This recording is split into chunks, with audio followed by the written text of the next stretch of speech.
Hi there, Eric Rhodes from Plein Air and Fine Art Connoisseur magazines. We have been digging into the vaults and finding some of the best content. When I wanted to learn how to be a great landscape painter, I could choose from any artist in the world, and the one that I chose was Joe McGurl. I went and studied with him for a week, and my painting changed so much. Little did I know I could have just watched the video I'm going to share with you now. Here's Painting Light and Atmosphere with Joe McGurl.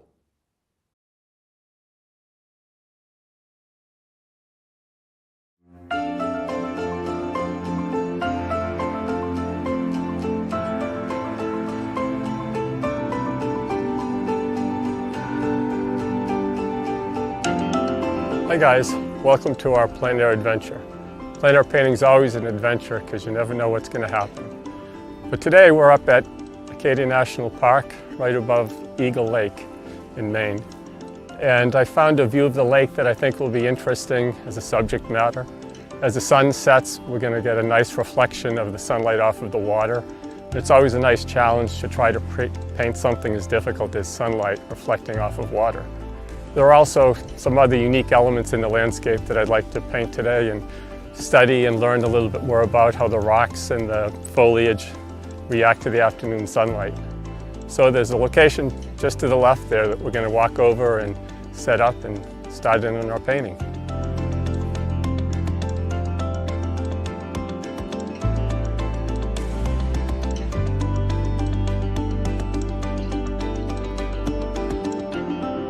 So I've got my spot picked out, and it's got the lake coming up from the lower right-hand corner of the painting, a little bit of the mountain, and I'm going to use what I call the site-size method of landscape painting.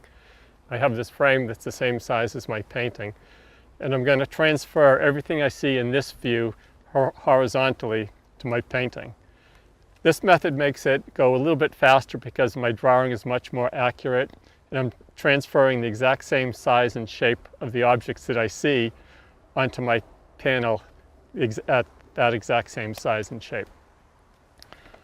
One thing I'm anticipating is that the sun's going to move over to the right a little bit, and I'm going to get some nice glare in the water from the lake, and it's going to be contrasted really nicely with the deep tones in the mountain. As the sun goes behind the mountain, the shadows are going to get bigger. The first thing I do is I'm going to lay in some points that indicate the different major parts of the scene. And so I'm going to take a point on the actual scene and make a mark on my canvas in the exact same spot. And I can adjust how much I see by moving forwards and backwards.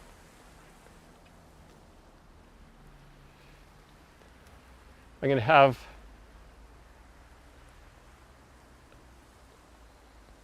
I'm starting with the lake because that's kind of the major feature of the painting.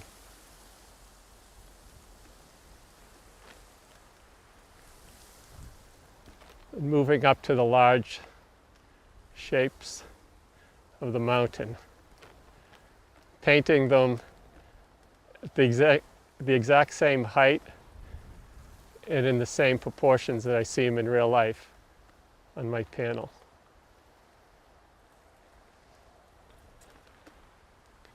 Once I have this all laid in, I may decide to make some minor adjustments here and there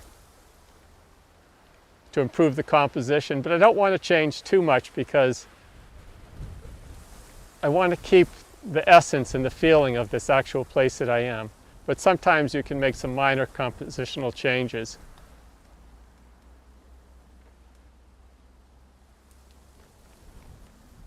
There's the foreground, these rocks. Foliage beyond the rocks. I shut one eye and squint with the other one. It's kind of a crazy way to be painting, some people would think, but that allows me to see the large shapes and not get too caught up in details.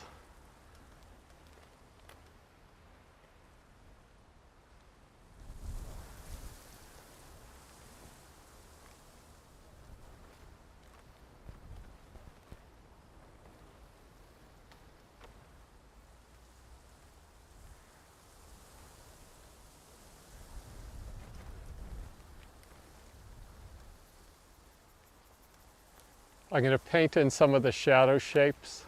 They're going to be changing as the sun goes down, and I'm going to be chasing the shadows a little bit as I move along, but at a certain point I'm going to have to commit, so I'll decide when that point is, when the shadows look really interesting. Then I can decide that, okay, this is where I'm going to keep the shadows, and I won't be adjusting them anymore after that.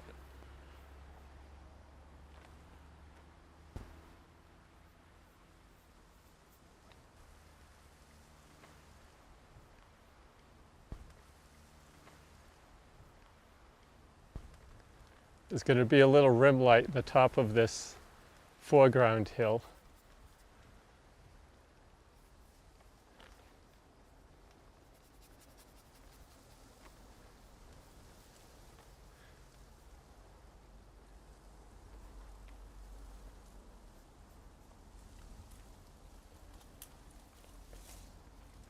A lot of this initial painting is kind of like sort of mental notes to me, just where the big features are.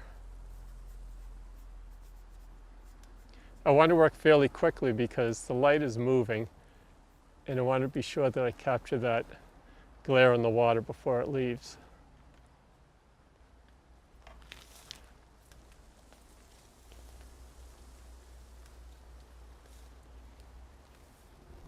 Once I have my major elements drawn, I don't have to be as careful about standing at the right place so I can see my painting at the same scale as the actual scene. Then I can move in closer. I'm checking to make sure that everything sort of lines up pretty closely to what I'm looking at. And it does. So now I'll go in. And the first thing I'll do is make, with burnt umber, just sort of a wash,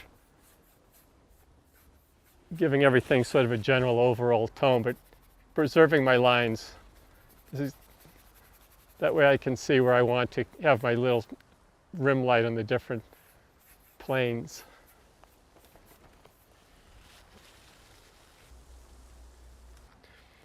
So I'm going to start, generally speaking, I start with the background and move forward. And start with the big shapes and move to smaller shapes. So the first thing I want to do is get these big shapes in the background, just sort of blocked in.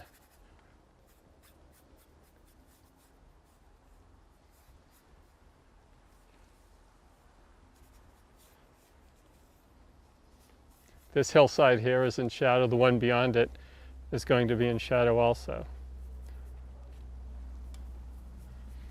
It's going to be a little bit lighter and bluer than the one in the foreground, the hill in the foreground, because of the atmospheric perspective.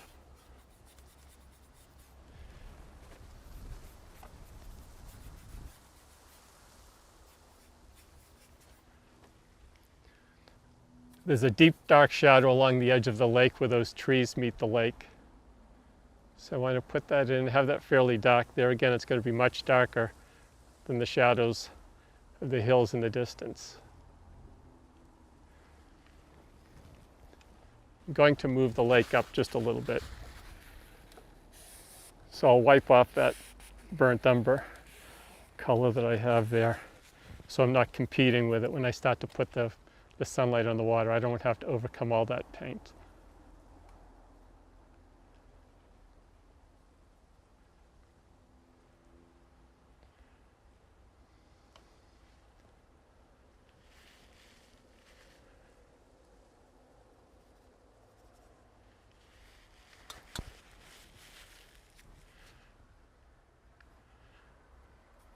I'm going to wash in a general tone that's sort of the average color of the foliage that's in sunlight. And since it's October up here, there's a lot of autumn colors. So I'm going to mix up sort of a warm yellowish green, a little bit of orange in it.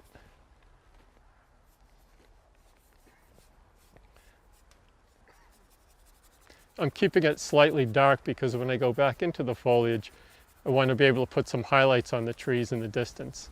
So if I keep this a little bit darker than the general tone, I'll be able to do that.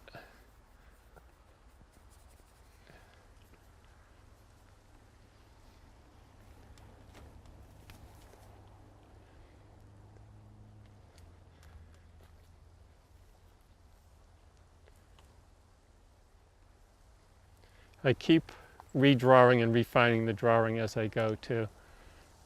Sometimes I spend a great deal of time in the preliminary drawing, but in this case I don't want to lose the sunlight, so I'm going to work kind of quickly.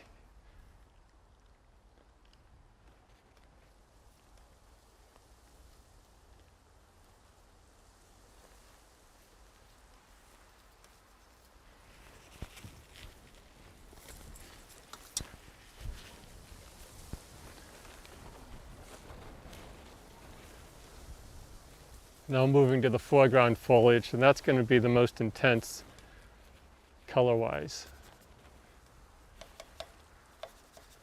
We have these yellowish, sort of yellow, warm yellow bushes in the foreground.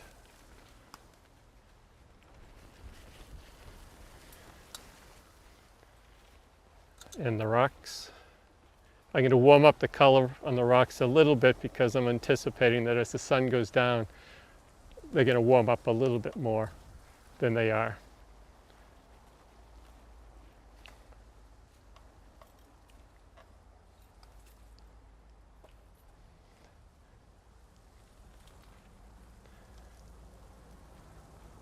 I also want to increase the angle of these rocks a little bit.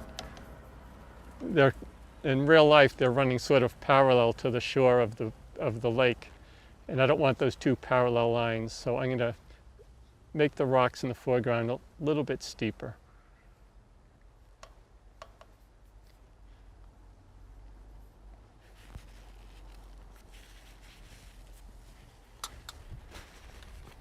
I'm going to go back in and redraw the lake a little bit, make some corrections here and there, right on the edge, bring it up.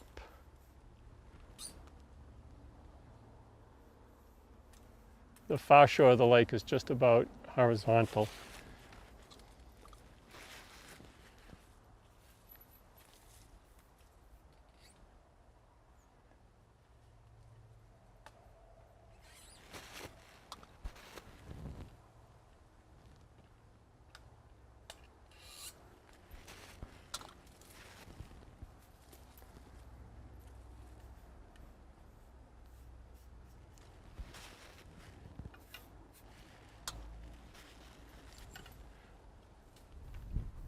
Before I put the sunlight on that lake, I'm going to make sure I wipe off as much pigment as I can so it's not altering the color that I'm putting on the lake, because it's going to have to be really bright and really clean.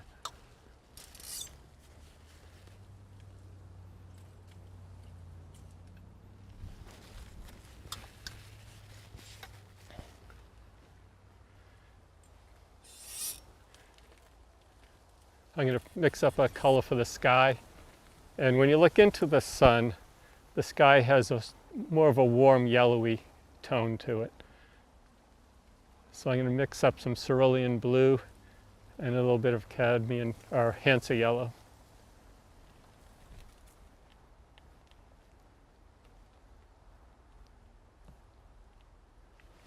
So what I'm envisioning is a big pool of sunlight here, and it'll be balanced by the little triangle of sunlight here.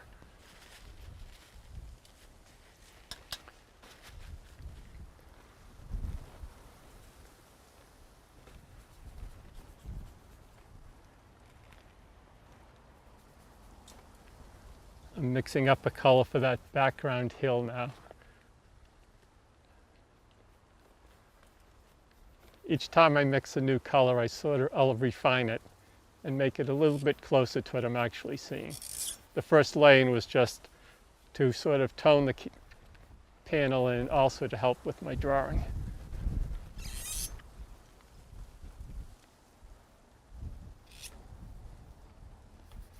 I generally go from the general to the more specific. So I start with big shapes and the general tone, and then I go in and start dividing up the bigger shapes and get more accurate with the color. But I still want to, compositionally, I still want to have a lot of big shapes, because big shapes are strong and small shapes are weak. So I want to make sure that I have some really big shapes that are going to be anchoring this composition.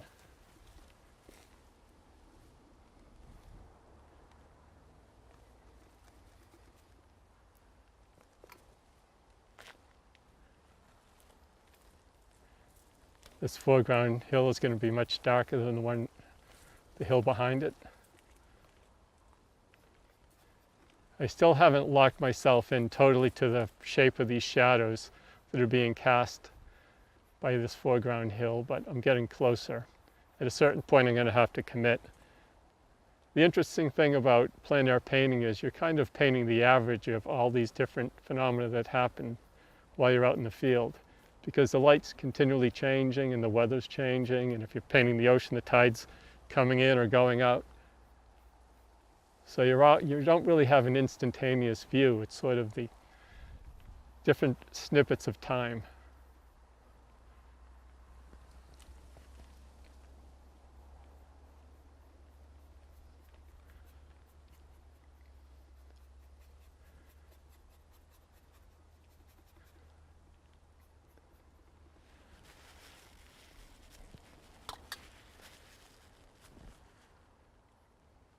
I'm not exactly sure where that shadow will end up, but I'm getting closer to where I think it's going to be when I decide to commit.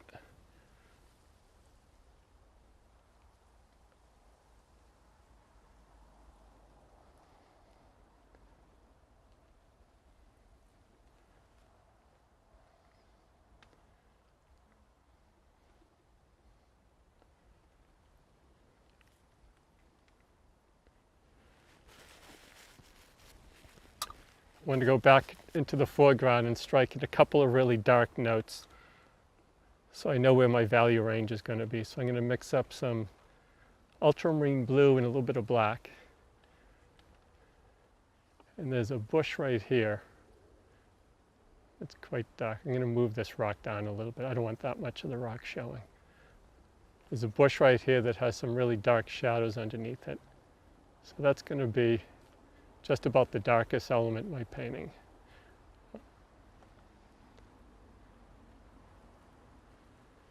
And there's a bush here that's got a dark shadow underneath it.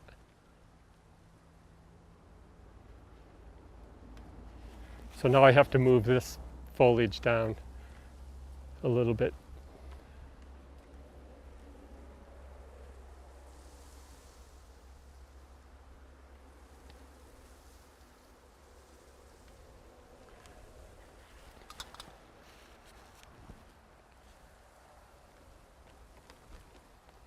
Redraw that edge of the lake there a little bit.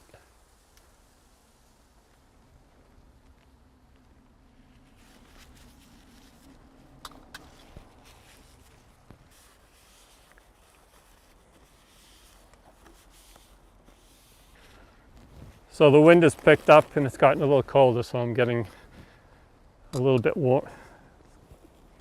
I'm putting on another couple layers. When you're painting outside, you're standing still for a long time and the cold starts to permeate and you get really chilly. So I always bring a couple layers of clothing.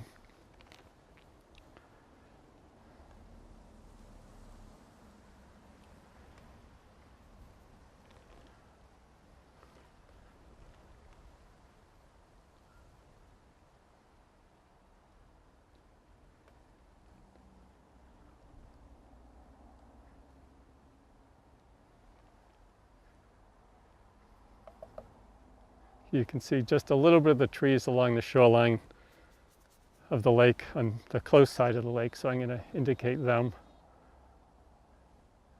And in a couple of minutes when the sun moves over further, they're going to be silhouetted against that lake, so they're going to be fairly dark.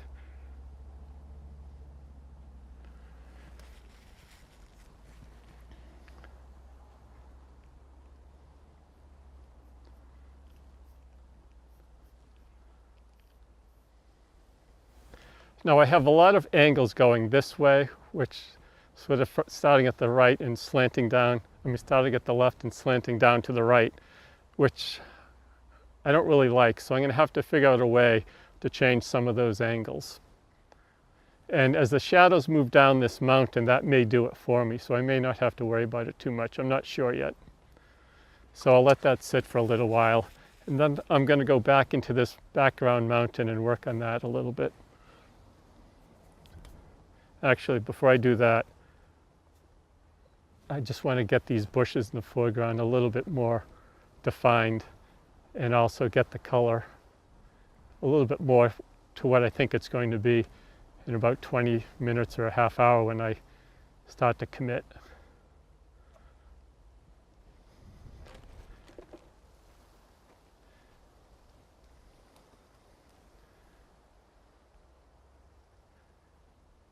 So I've changed the slope of this rock, which means I'm not going to see as many bushes on this side of this bush here.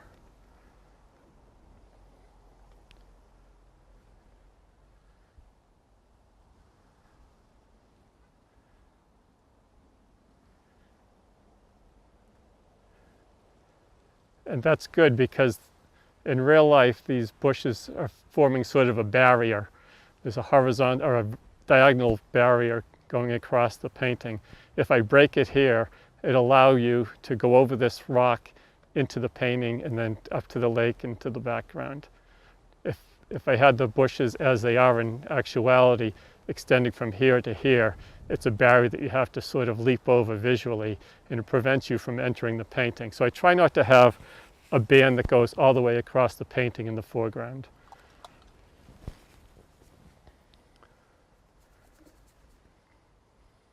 I'm going to cool down those rocks a little bit. I have them a little bit too warm in the foreground.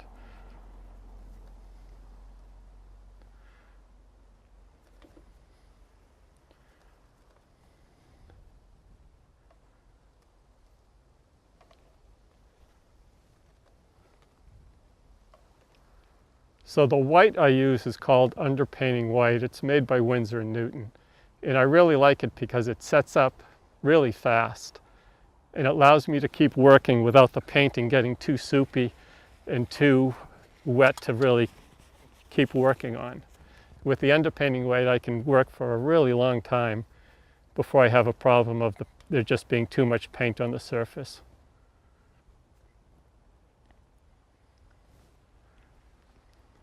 I want to get rid of this white line at the top of that mountain because it's hard to see how my values are looking because I have this white edge that's interfering with what I'm looking at. So if I can get rid of that, I'll have a better idea whether this is too dark or too light.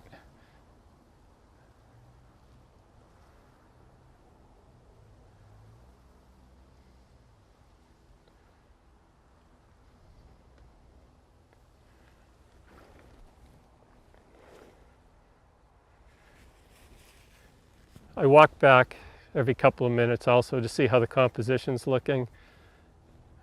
Sometimes if your nose is right in the painting for too long a period of time, you don't realize that you're making a shape that isn't working very well.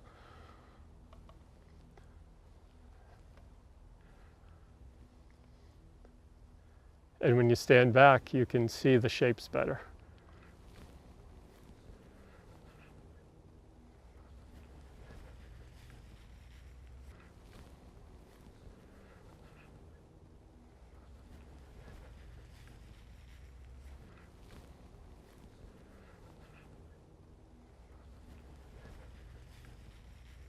There's some ridges in the background mountain that are picking up some light. And I'm going to accentuate them a little bit because they're at the opposite angle of all these other angles. So I want to get some angles going from the upper right to the lower left, where I have so many going from the upper left to the lower right.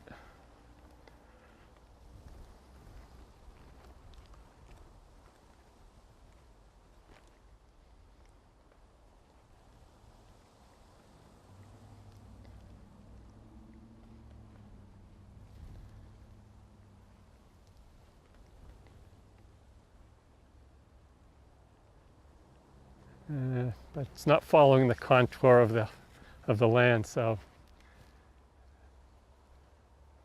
I'm going to have to figure out what I want to do about that. If I change it too much, it doesn't follow the geometry of the mountain in the background, and it starts to look not very accurate. So sometimes I sort of feel my way along and see what I can do to make it follow the geometry of the mountain, but also work compositionally.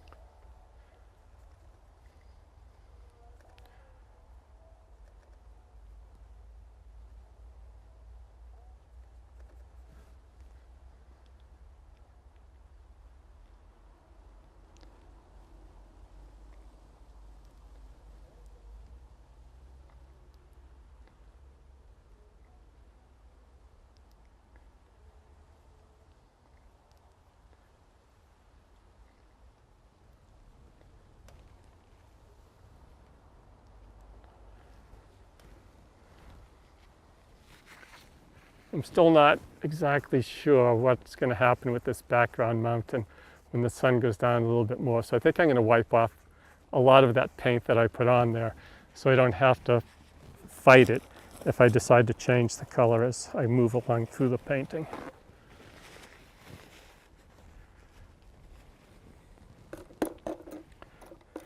This is a beat up fan brush that I often use to indicate foliage, and some of the forms of nature are really organic and sort of chaotic.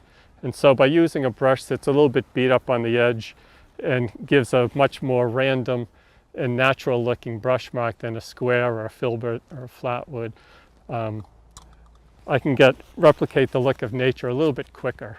Because you're in the field, you've got to really save time. And so I don't want to spend time trying to make foliage look like foliage with a square brush. I'd rather start with an organic, sort of ratty looking brush that replicates the shape of leaves and trees and such all by itself without me having to worry about trying to render them with a square brush.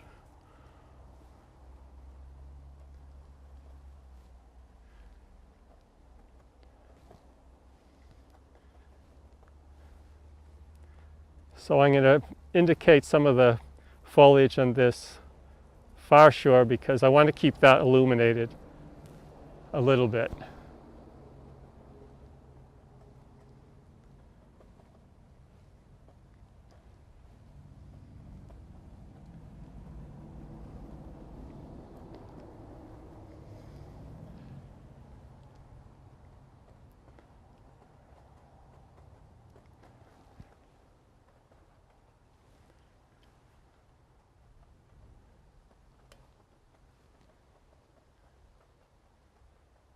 I'm sort of following the contour of the land with my brush marks.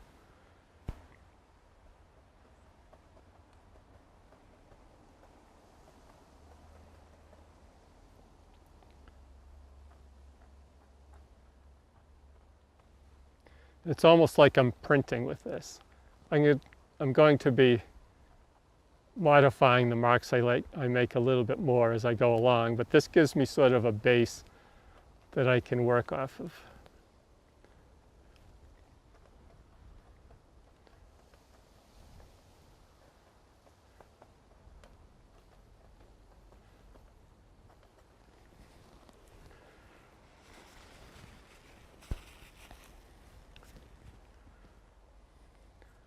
For the trees and the distant mountain, I'm going to lighten the color a little bit and warm it up a little bit. Get rid of some of the yellow.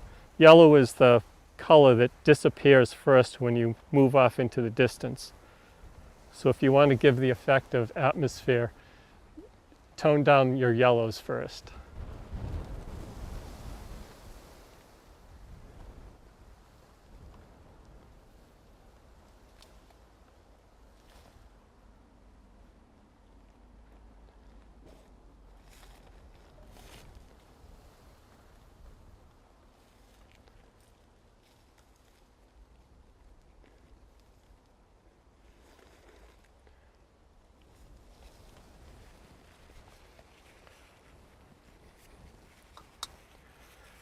Okay, I can see that I want to make the shadow part of the distant mountain deeper. So I'm going to mix up a little bit of cerulean blue, a little bit of burnt umber, some white. Mix in some of this is oleopasto. Or no, I'm sorry, it's liquid impasto. It's made by Winsor & Newton, and I like it as a medium to use with my paint. It makes it a little bit translucent. It makes it nice and thick, and there again, this also sets up and dries fairly quickly in the field, particularly in the summer. It's kind of cold out today, so it's not going to really dry very much. But on a nice summer day, that dries really nicely.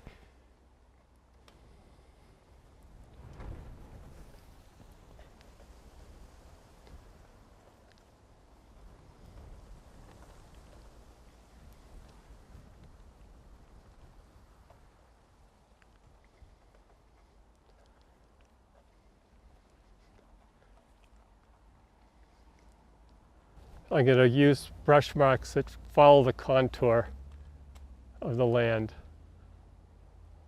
and that will help to describe the form. One of the things about painting landscapes is you have two competing elements. You have texture and you have form. And sometimes you get too carried away with describing the texture, but you lose the form. So whenever you're creating texture, you also want to think about maintaining the form and have the texture reinforce the form of the object that you're painting.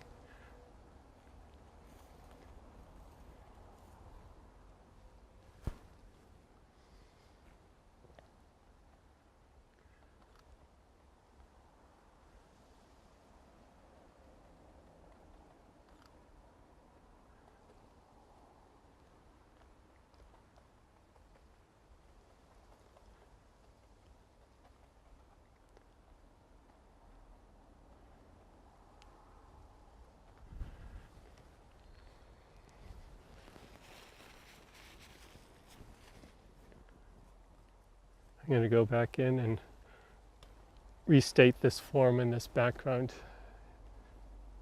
hill.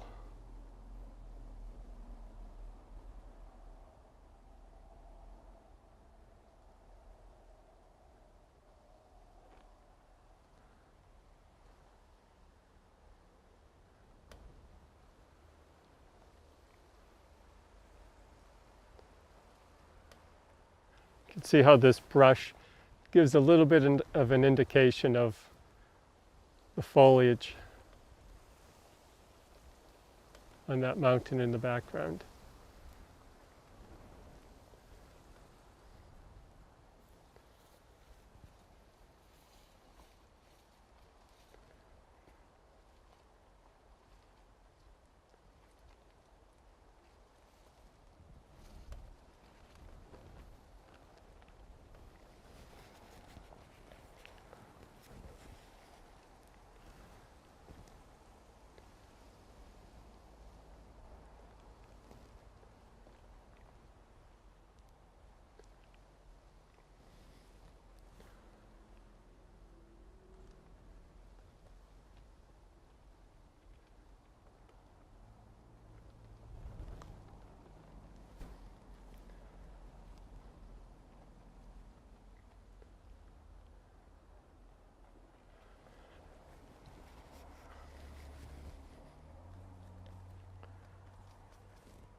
Get a little bit of variety in the background colors. There's some of the pine trees that are illuminated also, so I'm going to put some green tones in there.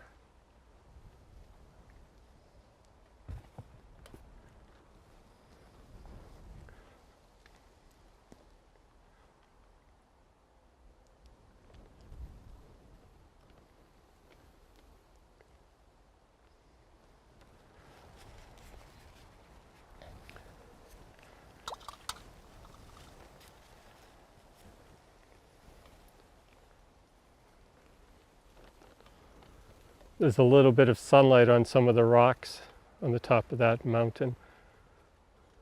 So I'm going to mix up a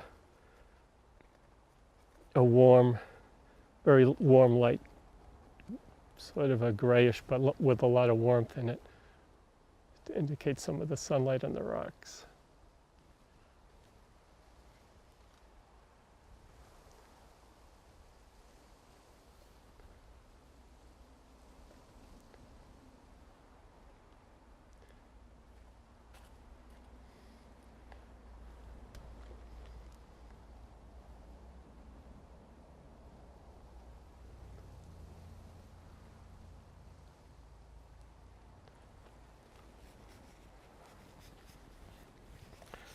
Now that background hill is pretty good for now.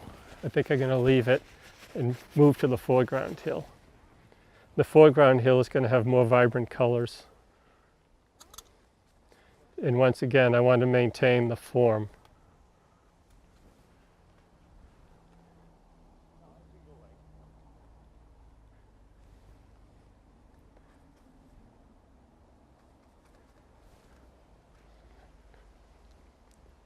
There's a beautifully illuminated line of pine trees on the top of this ridge.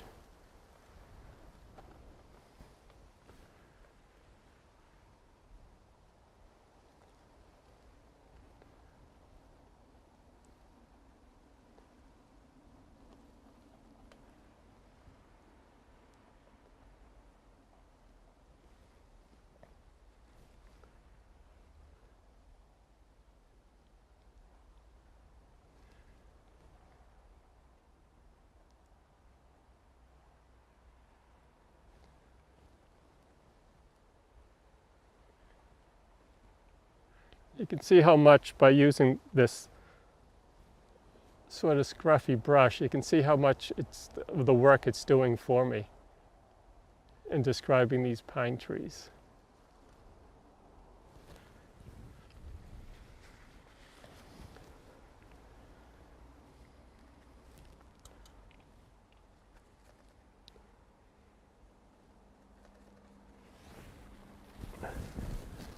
It's actually getting a little warmer, I think. So now I'm going to mix up kind of a neutral, cool, neutral color for the shadow area of those pine trees. So I'm mixing some ultramarine blue, burnt umber,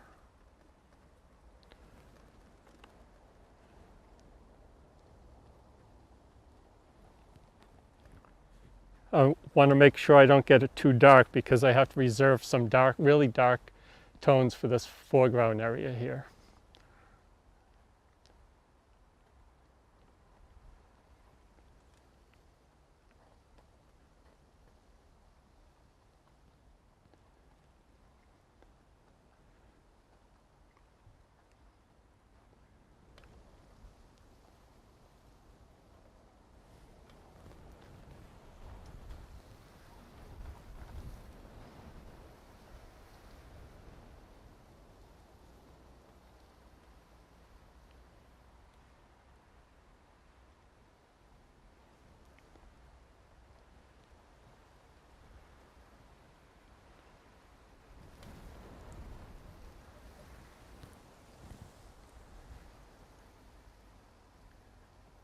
Now the sun is just about directly overhead from my subject, but it's moving to the right. So I'm anticipating that in a little while the shadows are going to be coming from the right going to the left. So I'm anticipating that a little bit and making my shadows do that a little bit now. Sometimes when you're plein air paint, you've got to anticipate what the sun is going to be doing. Because if you paint in the moment the whole time, your light is going to be different throughout the painting. So I paint a little bit what I think is going to happen. Then there's a period of time where the light is right and I paint what is happening. And then as the light continues to move, I paint what I remember happened. So you're kind of painting in the future, the present, and the past. This guy knows how to teach. Joe McGurl is phenomenal. He will transform you as a landscape painter. 9+ hours of video in training from Joe on painting light and atmosphere. You're going to love it, and you can find it at lilyartvideo.com. Now let's get to an interview.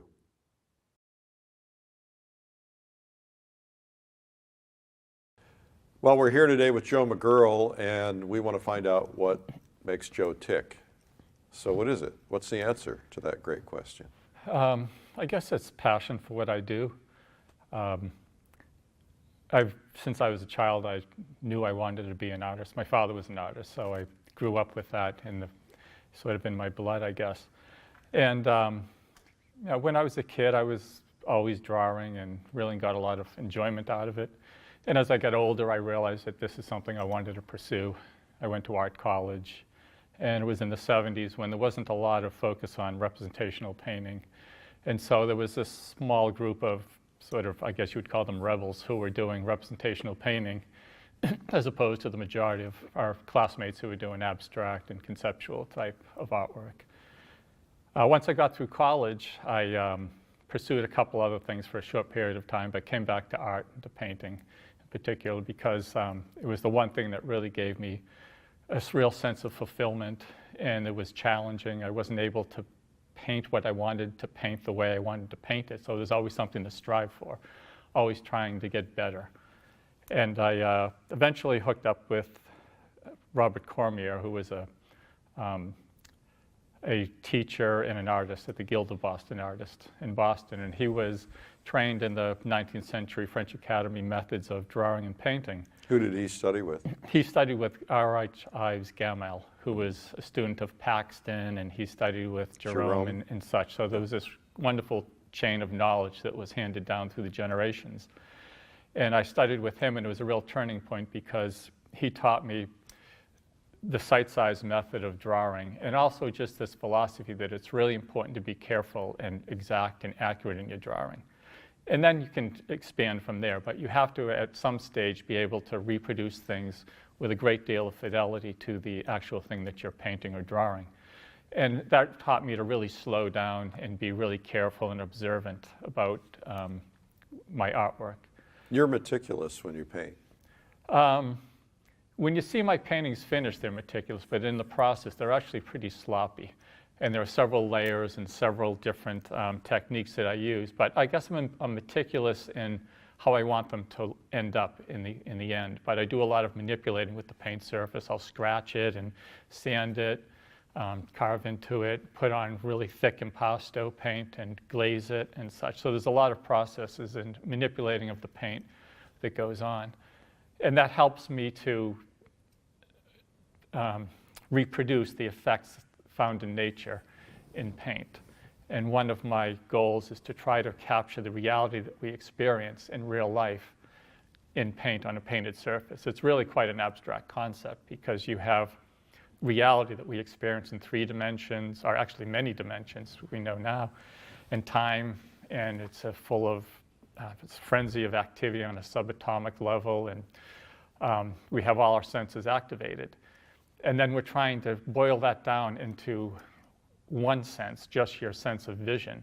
And even at that, you're shutting one eye because you're seeing it flat. And so you're trying to take this multi-dimensional experience and convert it into a one-dimensional visual experience, which is really quite an abstract process. And that's one of the things that intrigues me now these days, is creating that one-dimensional representation of a multi-dimensional process. And I think even when I was a kid, that was still the thing that fascinated me with art, was that I could portray these things that either happened to me or that I imagined or I saw on a piece of paper. And that transference, it's really an abstract, very abstract concept. And that's the thing that made it like magic. You know, people always talk about the magic of art. And for me, transferring this multi-dimensional surface into one dimension is the real magic. So, but a lot of people will misread what you've said and say, well, you're painting a photograph. But you're not. I mean, your paintings don't look photographic, yet they don't look photorealistic, yet they look alive and real. So what's the difference? Well, the big difference is that I don't use photographs at all. I never use them. And that's what you said is actually what I'm trying for, is to make them look real, not photographic. There's this whole, a lot of times people say, oh my God, it looks just like a photo. And they mean it as a compliment, and that's all fine. But my goal, photography mimics painting. Actually, when they invented photography, it was great because it looks like a painting, but it's, a different process. But my goal is to try to make my paintings look real and express the reality that we experience as human beings. With reality, I consider myself a realist as well as a contemporary luminist. But the realist part, I'm trying to portray reality as we experience it. There's an ultimate reality throughout the universe that we can't experience because our senses are limited. For instance, a bat experiences reality in a much different way than we do. And a camera, there again, experiences reality in a way different than we do. So I don't want those interferences coming into my artwork. So and photographs lie. Photographs deepen the shadows.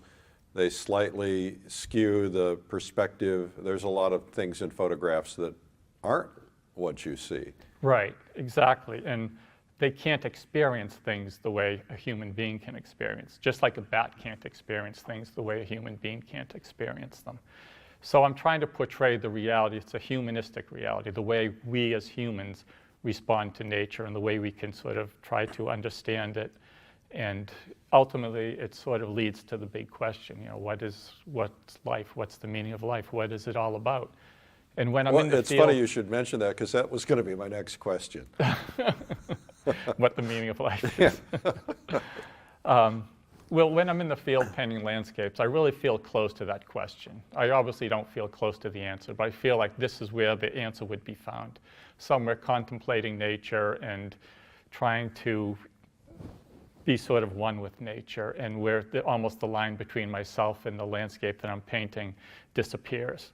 But the painting is kind of a conduit between that line. It goes from ultimate reality to the reality that I can experience, to the painting, and then to me, or actually maybe to me and then the painting. But there's the three of us. There's reality, there's me as a human, my humanistic interpretation of reality, and the painting that sort of results from that.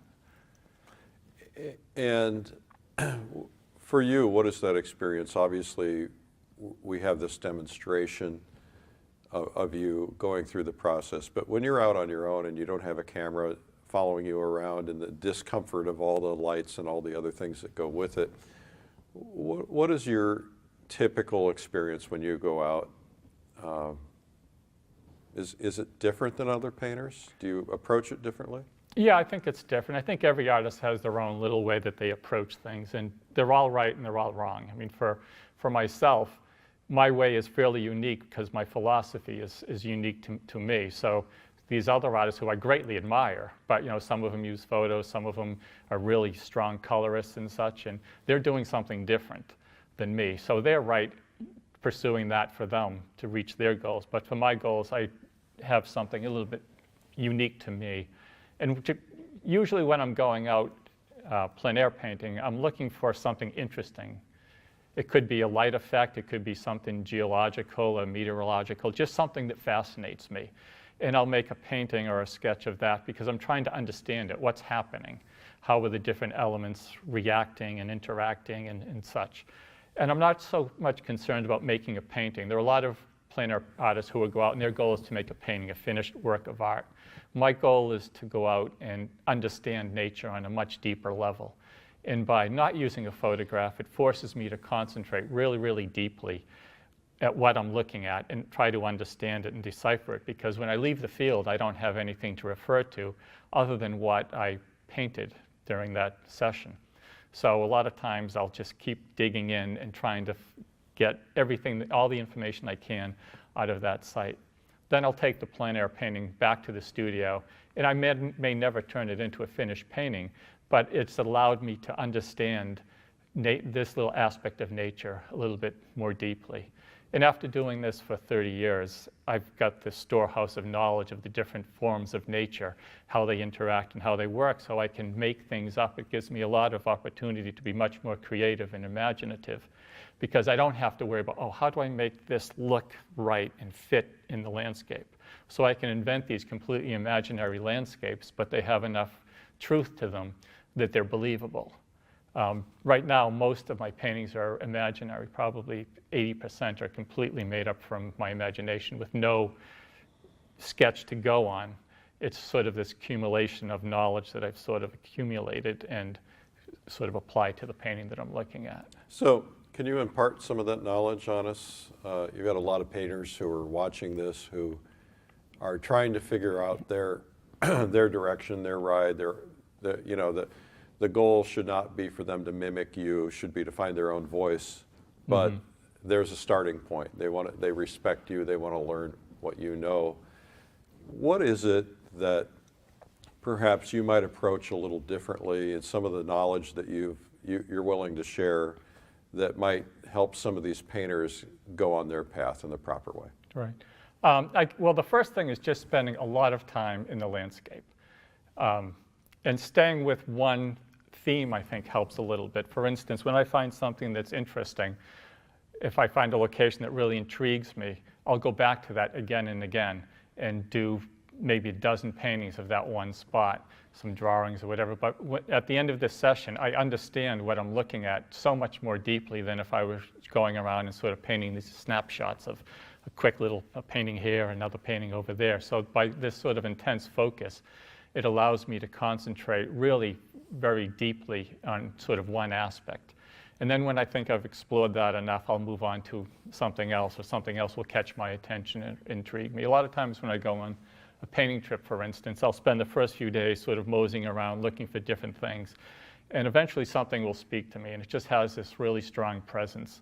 And I'll spend the rest of the time analyzing that. A few years ago, I went to Italy and I found this stone structure, and I painted it from all different sides and different times of the day. And it was just a wonderful experience, and it allowed me to really delve into that much, much more deeply. On sort of a practical level, I consider myself a contemporary luminist also, as I said, mentioned previously, and that means that light is really important to me.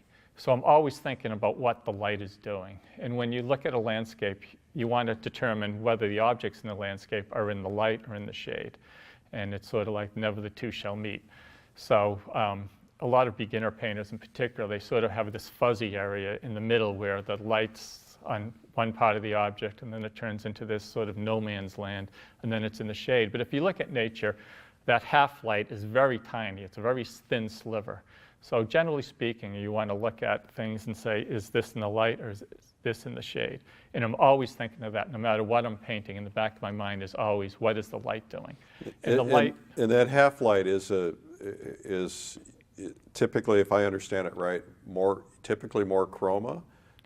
Is there a particular trick to that? They used to call it, I think in the Boston school, they called it the bedbug line. You're right, exactly. I think it depends on the object and the quality of light and such, whether it's more chroma or more value, but it is a transition. And one of the things I learned in the Boston school from the figure and cast drawing is that transition is very sharp. It's much sharper than most people make it. A lot of people, if you paint a ball, for instance, a lot of people make the transition from light to shade much too subtle and much too soft. But if you actually look at that ball, it's almost a very hard line with just the edge of that bedbug line shade in half light and softened. So I think being aware that objects are either in the light or in the shade helps a lot. And also it helps to think of the form also, because the light is describing the form. Without the light, you have no form. For instance, even on a cloudy day, suddenly the form begins to dissolve. So if you're painting on a sunny day, the light is going to help enhance the sense of form.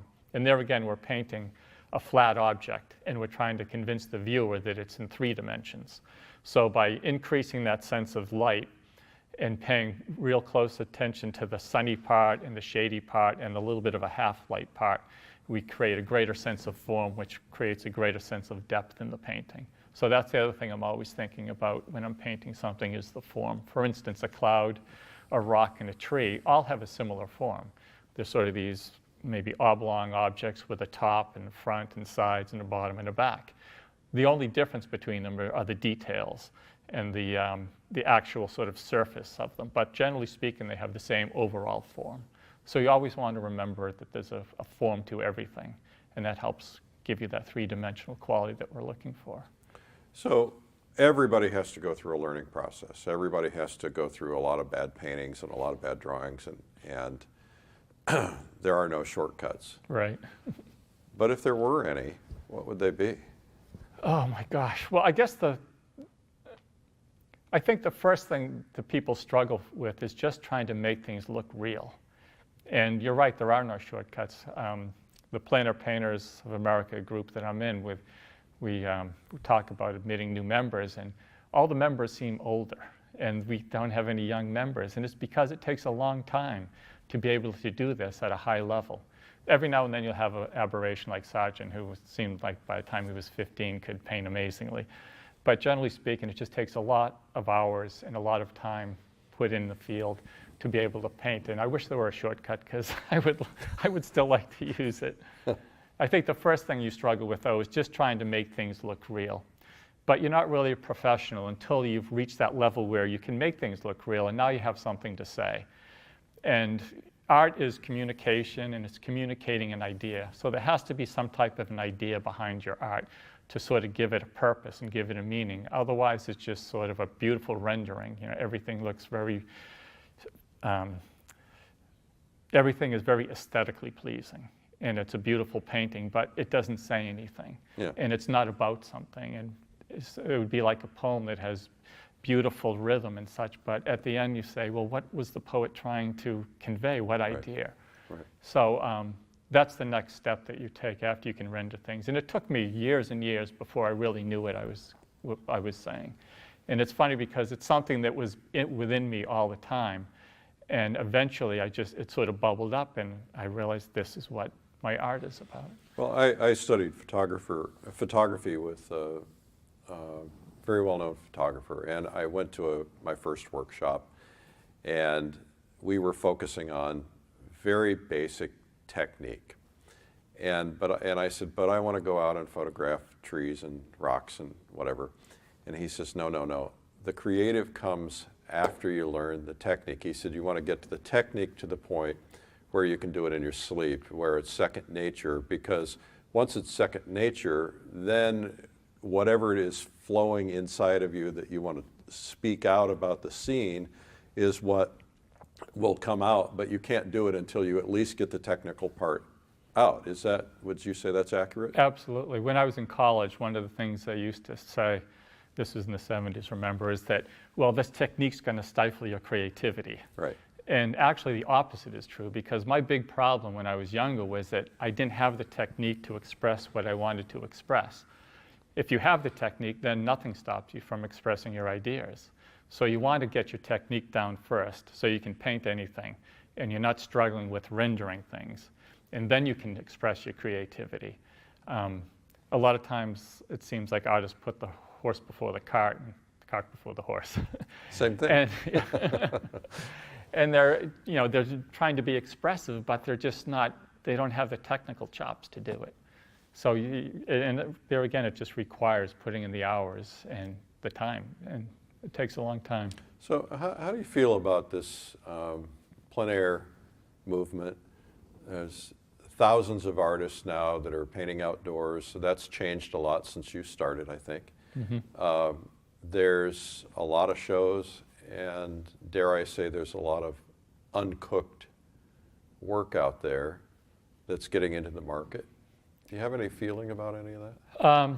Well, I think it's great that we have this big, vibrant, vigorous movement. When I first started plein air painting, they didn't have all these pochade boxes and French easels and such. The only thing I could find was this big wooden suitcase that weighed about 40 pounds and took 5-10 minutes to set up. But because the demand is so great, now there are dozens and dozens of manufacturers of pochade boxes and plein air painting supplies and all types of events that people can get organized with. Sometimes there may be an issue with there just being so much that the quality goes down because there are only so many good painters and there's only so many good paintings. When the more venues you have, the more work they have to accept to fill the venue and such. So I guess it's like, it's like everything. It's a little bit of a compromise, and maybe the quality's not quite as good as it could be, but it's great to have this vigorous movement that's, right now, representational painting, plein air painting is one of the biggest movements in the country. Unfortunately, the art establishment seems to be totally dismissive of it, which is kind of strange, but I guess that's the world we live in as representational painters. Well, I'd like to go there for a second. You showed me something when we were together in Maine. A bunch of us all gathered upstairs in this one room at this house, and you gave a little PowerPoint presentation, some thoughts on what was happening in the art world and how that was all somewhat manipulated. Are you willing to talk about that? Sure, yeah, a little bit. We don't have enough time for me to go into the whole thing because I could go on, but yeah, I guess one of the frustrations is the amount of money that's in the contemporary establishment art world is just, it's overriding the quality, and it seems like money is sort of the big influence in pushing that movement forward. And a lot of times you'll see shows at museums and it's sort of the same artists and it's the same work that's being promoted, and it's all backed by a lot of investment on the part of the museum and investors and such. And I think that there's so much money that it makes what we do really irrelevant, because you have a piece of artwork that's exhibited in a museum and things similar to that had sold for $20, $50 million. And we come in with our paintings that are $50,000, $60,000. And how can there be any parity between the two? So then you say, well, obviously this is a much better artwork because it's $50 million worth, and this is only a $50,000 painting, so that has virtually no relative value. So it's hard to fight that juggernaut of money that's infiltrated the contemporary art world. And the museums are spending a lot of money on artwork that's been manipulated in the auctions and buying and selling and such. So I think it's frustrating as representational painters to try to fight that and somehow find a way to make our art somewhat legitimate in light of the money that the contemporary artwork is, that world that they're sort of delving into, which is why does it matter? Influenced. Why does it matter if we fight it? Because obviously there's nothing wrong with money and making money as a painter, and it'd be great to be able to get 50 million or 20 million for a painting. But with that may come some compromises that seem to be occurring in the other side of the art world. A lot of compromises that seem to be being made. Right. And I would think someone like yourself wouldn't be willing to make those compromises over money alone. No, and I don't think we want to get $50 or $60 million and have our paintings being manipulated by investors and auction houses and such. But I guess what I would like to see is at least some acknowledgement that this huge movement is going on. Right now it's the most vigorous art movement in the country, and it's completely ignored by the art establishment. And one of the reasons is because the money that the art establishment is entangled with is such a big nut for us to crack that we just can't make any headway into that whole world. And art shouldn't, it isn't about money for most of the artists that I know. It's about doing something that they love. Obviously we need money to survive, so we have to sell our paintings and such. And I don't have a complaint with even the money that the abstract painters are making at all. That's fine. It's just that it's this roadblock that we're up against. Right. And we can't get into that club without, with the disparity between the money that the perceived value, I should say, between our paintings and their artwork. Yeah, there's this sense of this can't be good and that can't be good.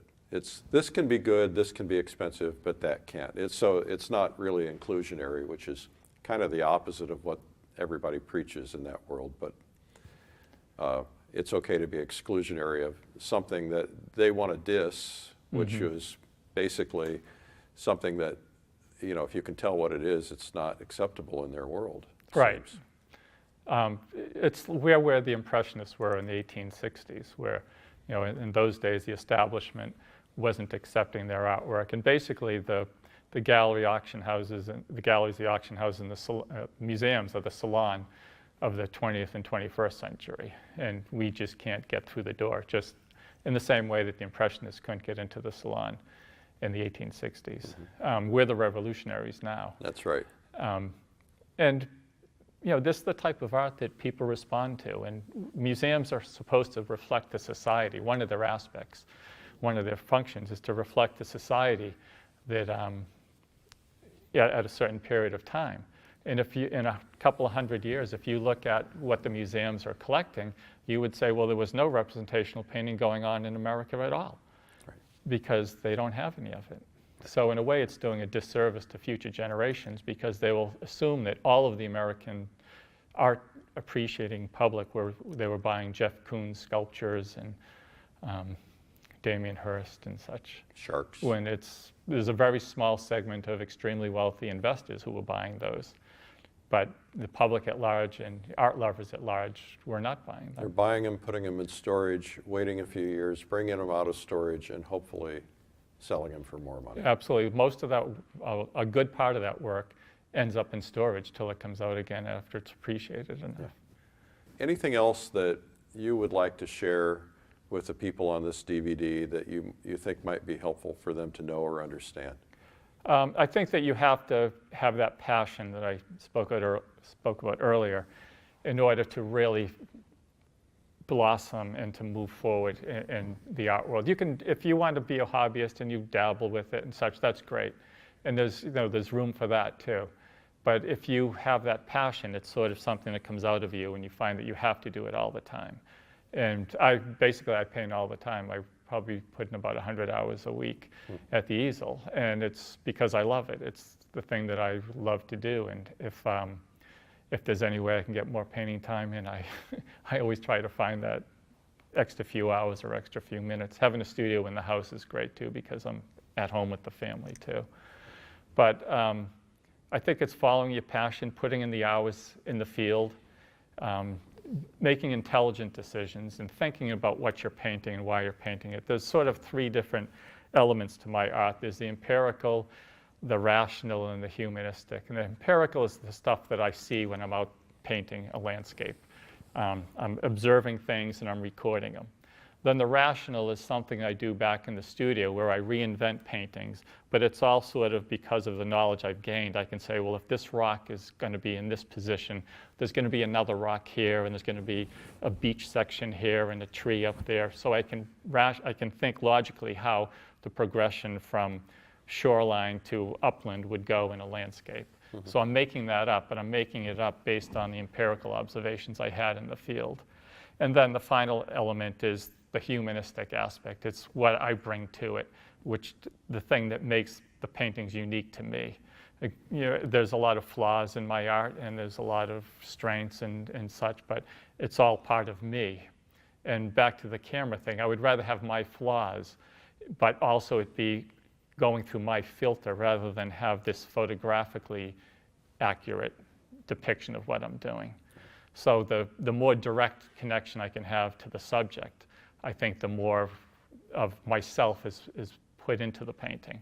Where if I had a photograph, it would be going through the filter of the photograph and then back to me. So I think that, yeah, that's probably maybe my last thought. Well, thank you for doing this today. Thank you for having me. It was a pleasure talking to you. Well, I hope you've enjoyed Painting, Light, and Atmosphere with Joe McGurl. He's really a brilliant guy. You can learn more about it at lilyartvideo.com. I'm Eric Rhodes.